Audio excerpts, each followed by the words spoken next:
to give my yes to you today. I choose. Good morning. It's Tuesday, the 21st of July. I have a lungo here this morning. And if you have your Bibles, turn to Deuteronomy chapter 5 from verse 15. Deuteronomy 5 verse 15. Actually, it's the giving of the Ten Commandments, the second time it's repeated in Deuteronomy. It says in verse 12, observe the Sabbath to keep it holy as the Lord your God commanded you. 6 days you shall labor, and on the seventh you shall do no work. And go down to verse 15. It says, you shall remember that you were a slave in the land of Egypt, and the Lord your God brought you out of there by a mighty hand and by an outstretched arm. Therefore, the Lord your God commanded you to observe the Sabbath day. For 515 odd years, or over 500 years, the Israelites didn't have a holiday. They didn't take a break. They worked 7 days a week. Whilst in Egypt, they were slaves. And God restored to them a Sabbath rest, a time of reflection, of renewal, and of restoration. And we've already said that man was made for the Sabbath, not the Sabbath for man.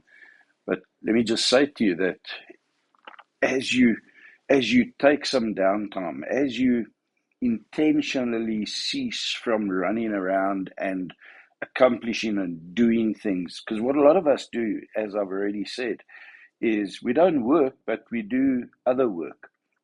We catch up on the housework, we catch up on the chores, we catch up on shopping, we do ironing, we do crazy things instead of taking a Sabbath's rest and not just ticking off more things, other things off a different list. And here the Lord tells us very clearly, you were slaves.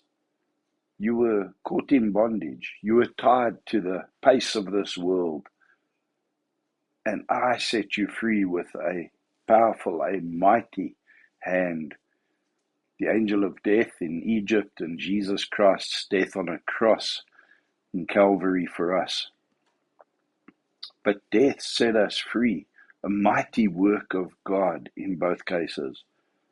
And we need to pause and reflect on that. Therefore, because of what God has done, we can afford to rest. We can afford to not chase the wind. We can afford to not just keep on kicking the can down the road. We can afford to rest. Take that Sabbath. Take that time of reflection and of renewal and of revival. May you know that.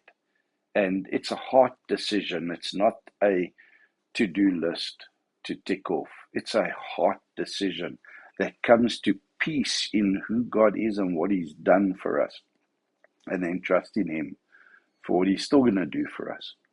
And then taking time to reflect and respond to His great love for you and for me. I'll leave that with you.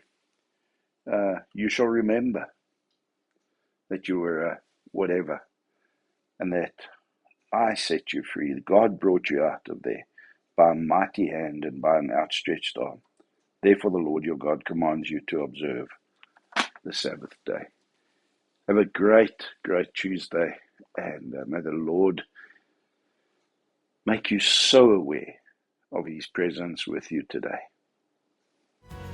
Give